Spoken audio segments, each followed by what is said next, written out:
Olá, tudo bem? Hoje nós vamos falar sobre Roma, sobre a monarquia, a república e o império. Roma é a capital da Itália e é atualmente uma das cidades mais visitadas da Europa. Nela, o presente e o passado se misturam. Ao mesmo tempo em que é uma das capitais dos estudos de cinema, da indústria e da moda, é também uma porta aberta ao passado. Seu centro histórico tem o maior museu a céu aberto do mundo. Nos programas de televisão, é comum nós vermos imagens, da cidade de Roma. A Roma de hoje é muito diferente daquela de antigamente. Incêndios, terremotos, construções e reconstruções ao longo do tempo deram outro aspecto à cidade. Mas, por meio da pesquisa, podemos ter uma ideia aproximada da Roma antiga. Roma situa-se na Península Itálica, uma longa faixa de terra em forma de uma bota que avança pelo mar Mediterrâneo. Ao norte, a península é limitada por um conjunto de montanhas, os Alpes, e a leste ela é banhada pelo mar Adriático e a oeste pelo mar Tirreno e ao sul pelo Mediterrâneo. Por volta do século X a.C., às margens do rio Tigre havia várias aldeias habitadas pelos latinos, povo dedicado ao pastoreio.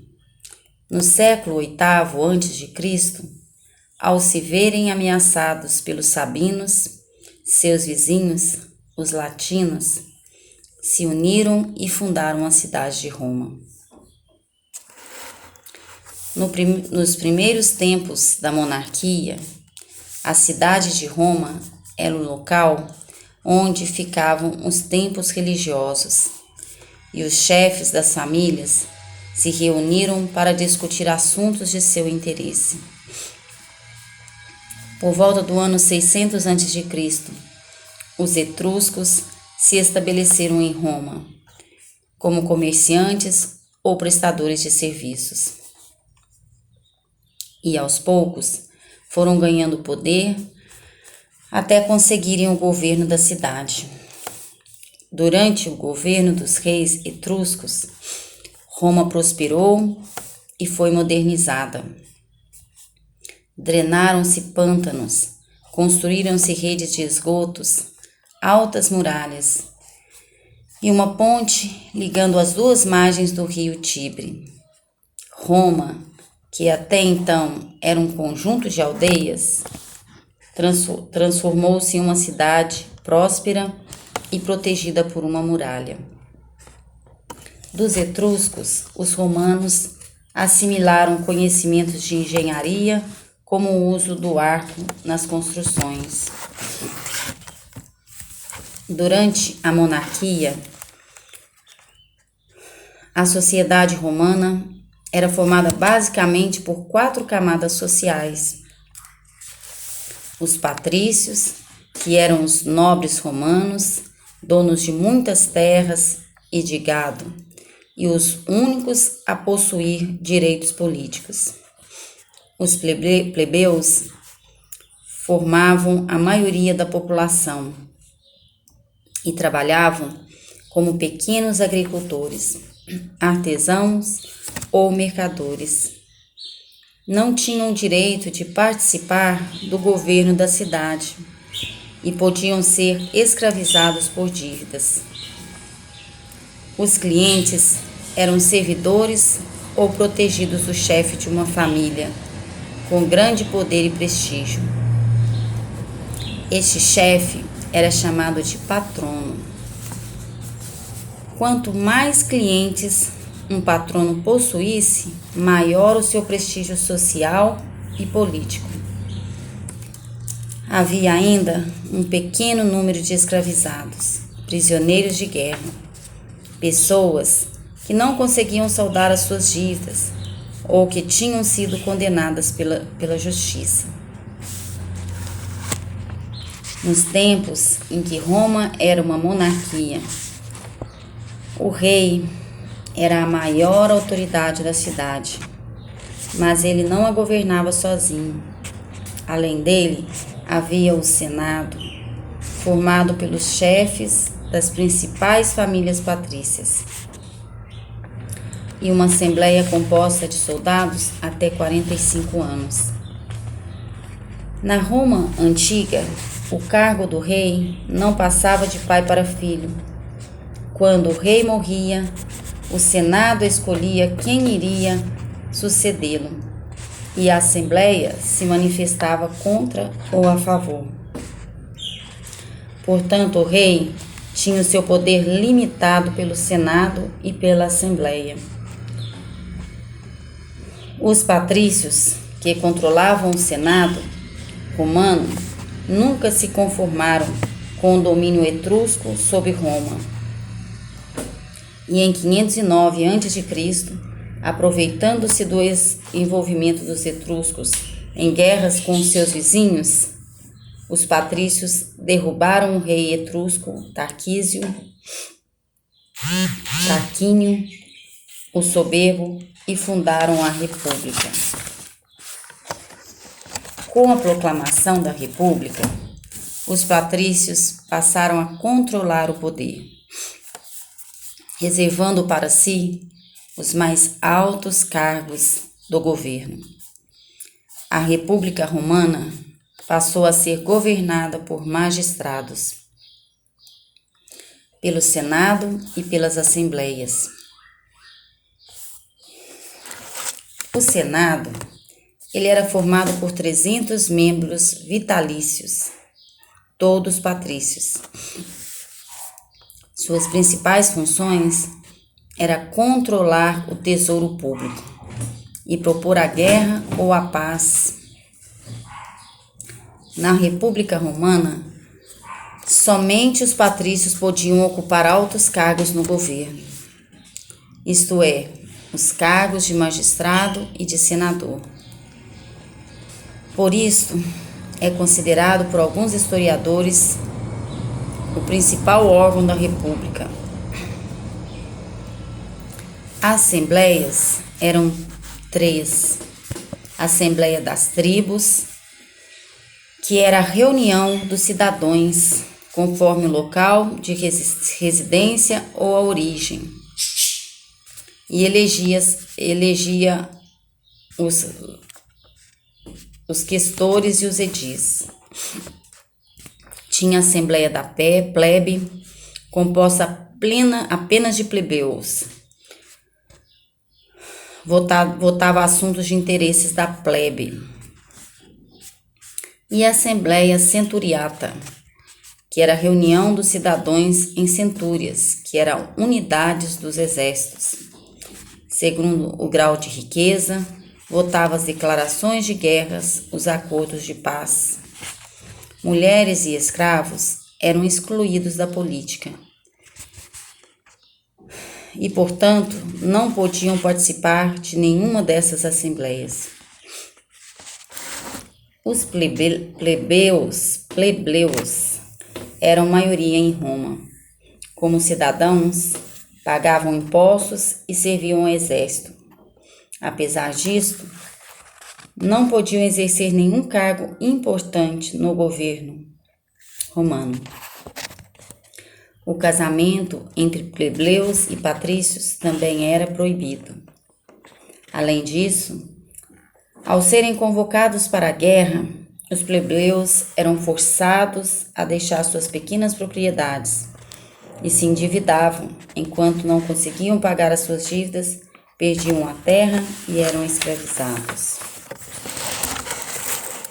Cientes da sua importância para a economia e para a segurança de Roma, os plebeus iniciaram uma luta por igualdade de direitos e promoveram muitas revoltas. Uma tática muito usada por eles era de se retirar de Roma e ameaçar não participar mais do exército romano. Como os plebeus constituíam a maioria dos trabalhadores e dos soldados, os patrícios tinham de ceder. Assim, aos poucos, os plebeus foram conquistando direitos, como se pode ver a seguir.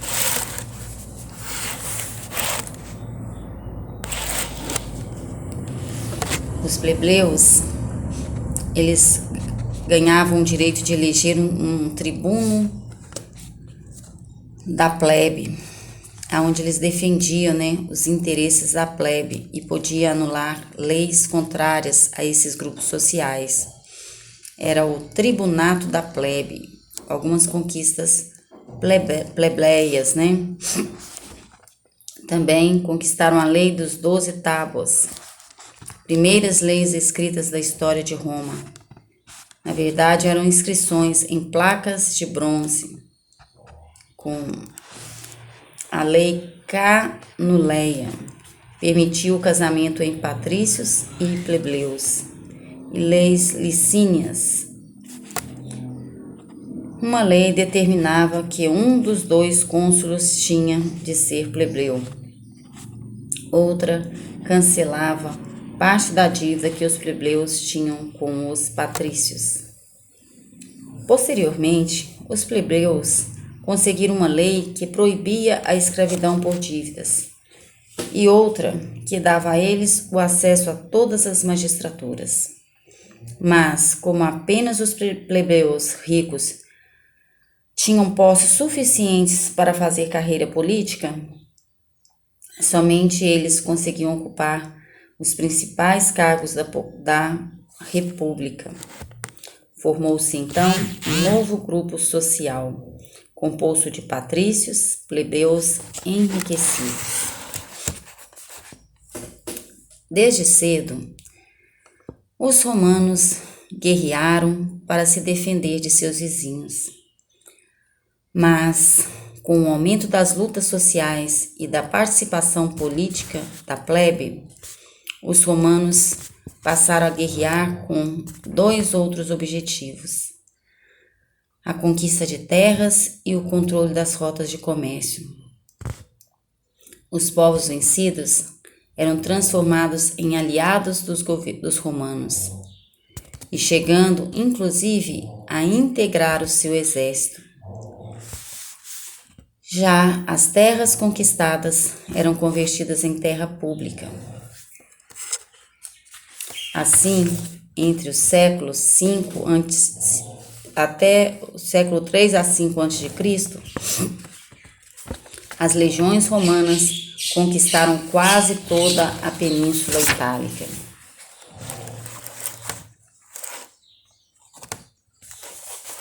Depois de conquistar a Península Itálica, Roma passou a disputar a liderança com outras potências daquela época, como Cartago.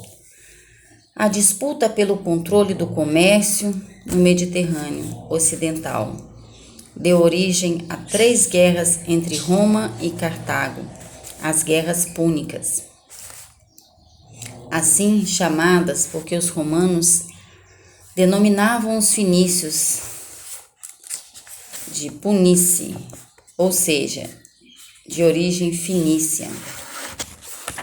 As Guerras Púnicas se desenvolveram entre 264 a.C.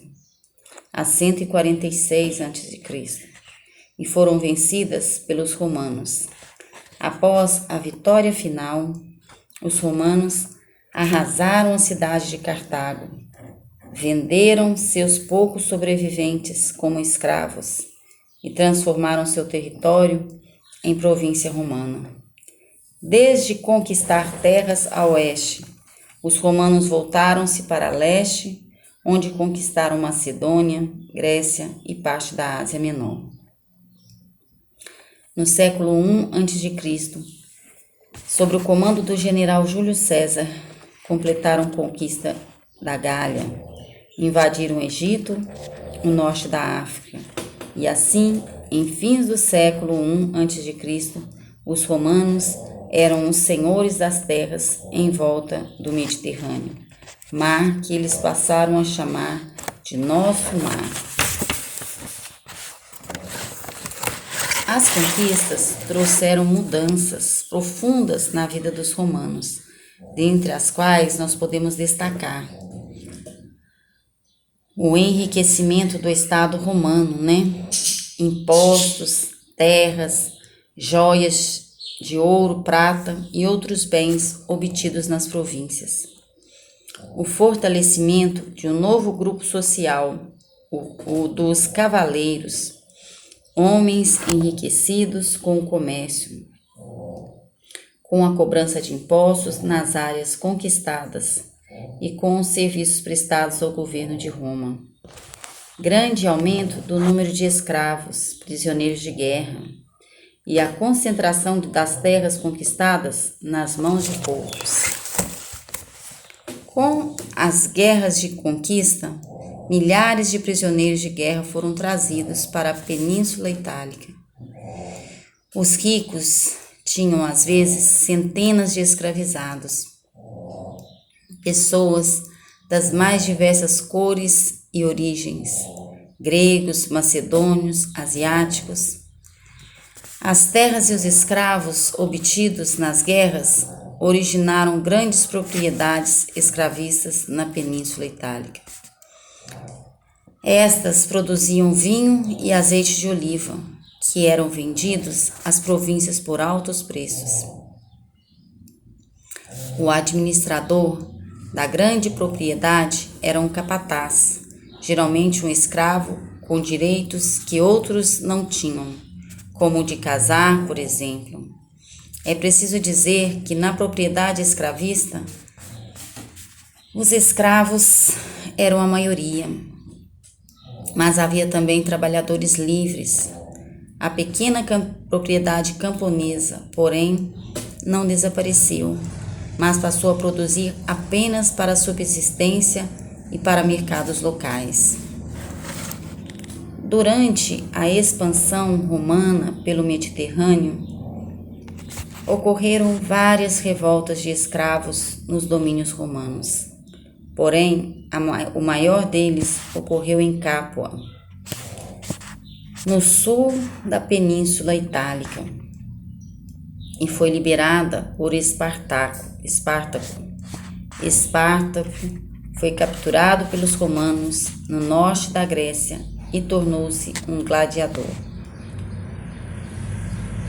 Em busca de liberdade, dezenas de escravos, liderados por Espartaco, iniciaram em 73 a.C. uma das maiores rebeliões do mundo antigo.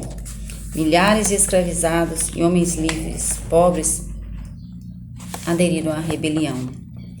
À frente de um exército de ex-escravos, que chegou a ter cerca de 100 mil combatentes, Espartaco venceu tropas romanas por diversas vezes e dominou boa parte do sul da Itália.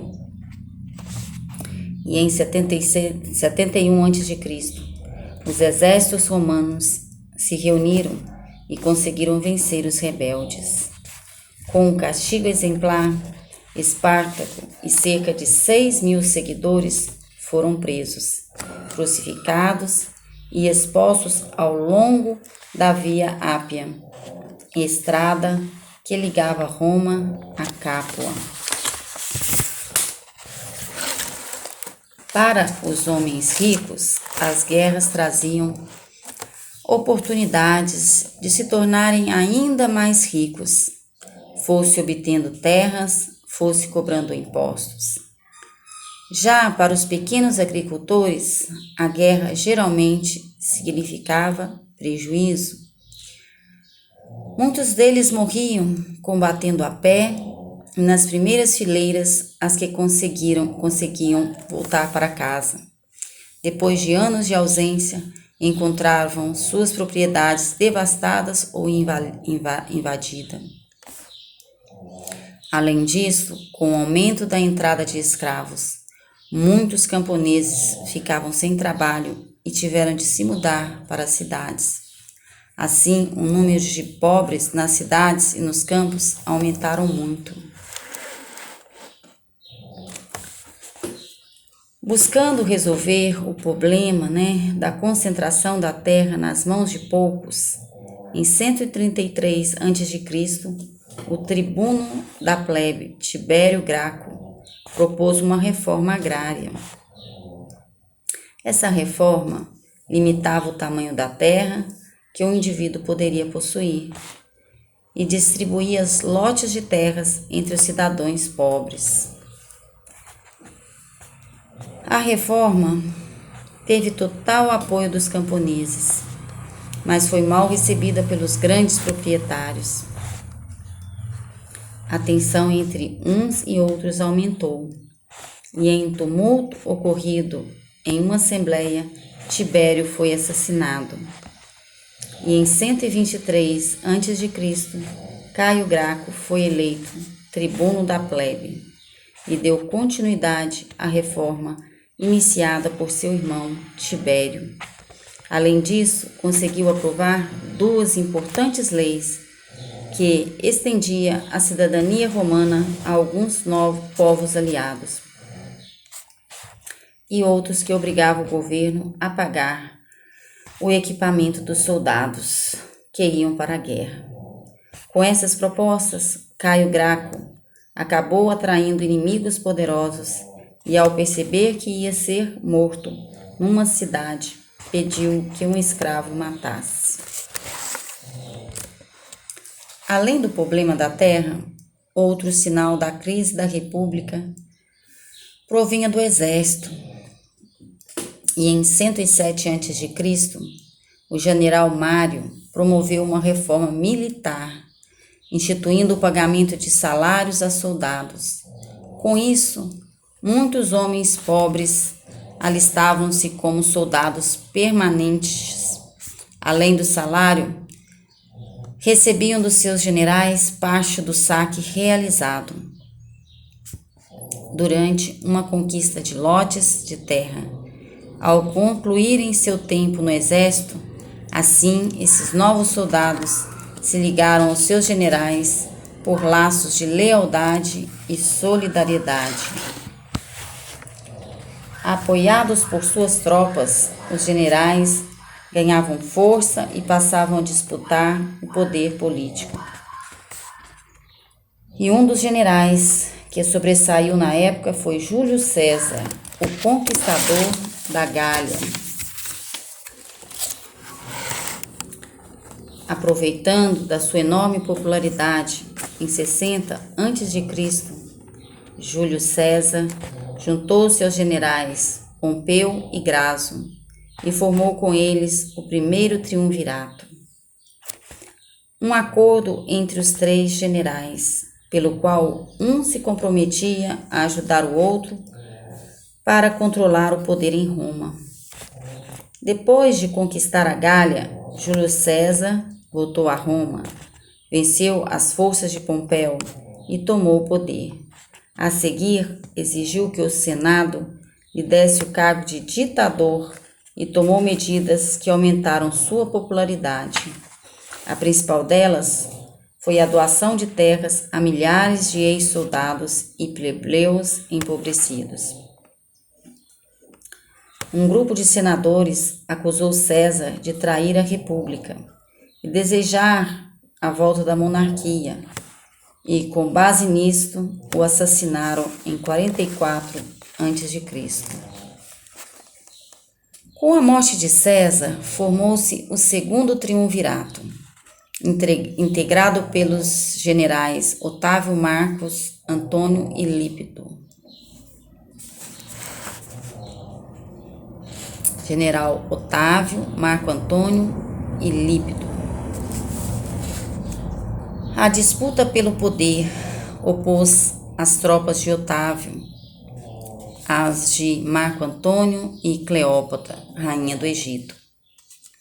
A vitória coube a Otávio, que ao retornar a Roma, pressionou o Senado a lhe dar vários títulos, entre eles o de príncipe, líder do Senado e mais importante cidadão de Roma, e o de Augusto, venerado, e do imperador, comandante dos exércitos, em 27 a.C., e com isso teve início o seu império. Durante muito tempo, se disse que o império inaugurou uma nova era na história de Roma. O historiador Fábio Faversani discorda disto. Para ele, a passagem da República para o Império envolveu mudanças e permanências. Entre as mudanças, nós podemos citar: grande parte do poder do Senado passou para as mãos do imperador. A plebe de Roma, que chegava a quase 1 milhão de habitantes, perdeu o seu poder de propor e de votar leis. E entre as permanências, nós podemos citar Roma. A capital continuou a ser o centro do poder. As elites de Roma continuaram mantendo relações de colaboração ou competição com as elites das províncias. O Senado perdeu parte de suas funções, mas continuou a ser escolhido entre a aristocracia italiana. E as elites das cidades buscaram aliar-se ao imperador a fim de conseguir vantagens para os seus membros.